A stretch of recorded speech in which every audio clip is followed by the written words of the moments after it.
here we have Lumi. You can already tell she's built slightly different, having a different model. Her model is slightly smaller than the rest, but also packs assets somewhere else, as we will see later on. Starting from the front, we have her very obvious light bulbs with the little hamster or rat representing ears. I think it's supposed to be a hamster due to the Lola Logistics logo, but a lot of people, me included, just call it a rat. In addition to that, she has a little tag connected to her buns, she has a crop puffy jacket, her tasset mark is on her right thigh, and she has little paw shoes that connect to her whole bodysuit. Looking from one side, we again have her buns, her big hood, which you will see in a second why it is so big, her stiff tail with the light bulb attached to it, again her thighs, and her paw shoes. From the back, it's mostly her light bulb, little ears on her hood, the back of her crop jacket being open, a little squishy set inside of her hood, as well as the back of her legs and the little light bulbs peeking through the back of her buns. As you can see, the last side is pretty much copy-paste. I will think about looking at the last side while dissecting, but I think it's pretty much just mirrored. Starting from the top, we have again her very big buns. The buns of her hair are constructed in such a way she can put light bulbs inside of them. The reason of this is not that she was born with them per se, but because her body, due to being a resonator, has control over light, and that light has to go somewhere. So in addition to the very big one on her tail, she also has two small ones in these. On one of them, as I've mentioned before, she has a little animal tag. I think this is quite the cute detail, but she isn't actually a hamster. I guess she just wants to look more like the Lola Logistics logo maybe? Kind of like a self-mascot. It has a little paw print on it, and in addition, the buns have like little tags on them as well. I think these are supposed to be the ties for these. The difference in our model, aside from the lower body, is also her face. Her cheeks are quite chubby, as well as having little dot eyebrows, and the eyes are even set in such a way that they are put a little bit inside the head, so kind of like hamsters. No matter where you look at her from, she kind of looks like she's looking at you from everywhere. Besides that, she has very loose bangs, little pink tips, as well as the little sparkles in her eyes permanently. Currently just looking for the cheek puff. I feel like she should have it. Up mouth. Oh, there it is! Moving further down, we have her upper torso. As you can tell, she has little pigtails with the usual little golden details on them, a puffy sleeve jacket as I've mentioned before with little star patterns, which also has a gradient, as well as the rest of her being a bodysuit. There isn't much to say about the upper part, to be fair, aside from the star inside of it, and the little tech details like the holes and the little lines, as well as the writing on this as we have usually. Just one little detail is, once we remove the jacket, her back is actually quite open. I've noticed this while playing around with the model a bit, as well as trying to separate Squeaky from her. But it is quite interesting they'd make it open. I guess this is so that when the jacket moves around, you don't just have a black box here and you actually see some of her back a bit. But as per usual, I know that Kuro has a bit of a thing for back, so it isn't too unusual. Seeing as the arms are pretty symmetric, I currently don't see any difference in them. We will only dissect one of them. From the top, we do have the sleeve of her gradient jacket, as well as a little battery looking thing. Oh wait, no, okay. I thought because this is minus, this would be plus, which would have been very cute, but they didn't think of doing that. Regardless, it kind of looks like one of the battery indicators you usually have on devices. This is strapped to the jacket, one from the hood and into the jacket itself, and to the end of the puffy sleeve. The rest of the arm doesn't have much beside the gradient and little lines. Moving on to the lower arm, I'm not quite sure if the jacket ends here. I know there's jackets that move onto like little tight bits sometimes, or if this is just the cuff of the lower part, I'm not quite sure. Regardless, this is much tighter than the rest of the jacket, moving all the way down to her fingers. The glove itself has little writing on it, the usual kind of like tech dots and stripes we usually have, as well as interestingly a clock.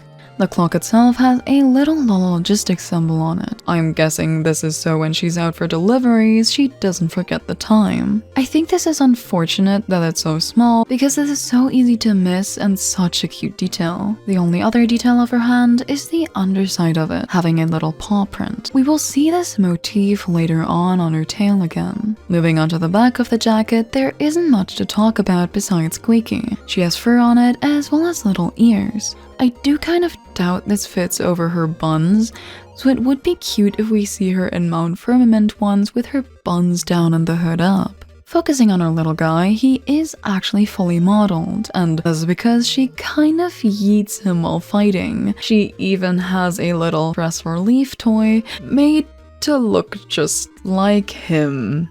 Run, Squeaky, please. Save yourself. Moving further down, we have where you'd assume the first bodysuit ends, based on the zipper. But, removing her jacket, you can actually see the zipper is just a lie. It's a decoration per se, as you don't have the little zigzags as you have on her jacket to zip it up. So this entire bodysuit is just one piece, which of course brings to question how she takes this thing off.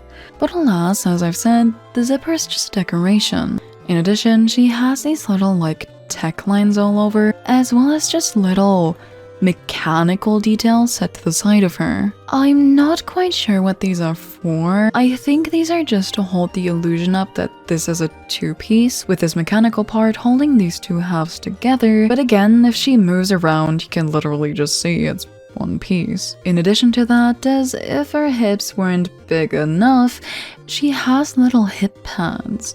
Now, I'm not sure if they're actually supposed to be hip pads or just there for protection, but they kind of look like them, don't they? Moving on to the back, we have her tail. Now for this, we do need to remove her jacket again to see where this is attached. As you can see, attached by little clips here, there is some kind of metal or elastic band either connecting to the bodysuit or going all the way up here, across her chest and down again. Though I do have to say, this isn't connected to her at all unless she glues it. She isn't an actual electric hamster. Again, the light bulb is just something to put the lightning she controls into a vessel. So with this being this heavy, unless she glues it, I don't think these straps are doing much. I won't go too deep into the little parts of her tail, as it is just a lot of screws and little mechanical parts attached together. The back is much of the same, having more flared parts,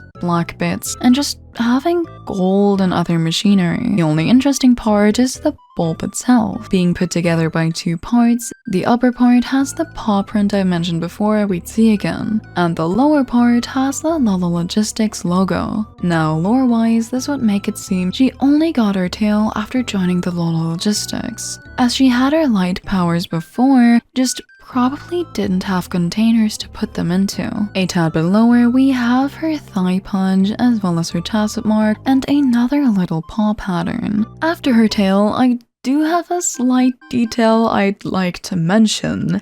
I was focused on her buns a lot earlier, and I don't necessarily mean her hair buns. If you've seen her in game or even just her convene animation, you could see she has a lot of recoil down there, and I don't say this to be disgusting. While looking at her model, I was questioning how they did that, out of curiosity of course, but it turns out they actually put bones into this, meaning they can just manipulate her. So this wasn't just coincidental recoil as you sometimes see on the female models, but actual intention. Now there isn't much left to say for the rest of her legs, besides the little lace-up pattern that doesn't seem to fit her all too well. So moving on to the lowest part of her bodysuit. Her shoes are completely a part of her bodysuit, having these little claw patterns akin to a hamster or literally any animal.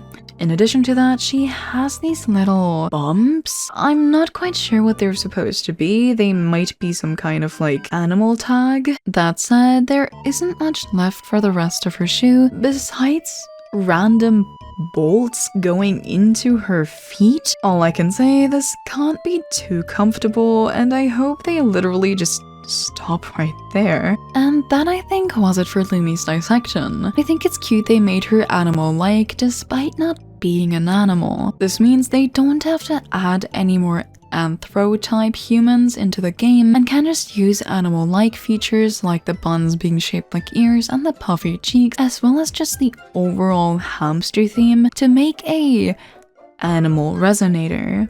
Now my last question for her is, how does she get out of this? There's many zippers. What the fuck?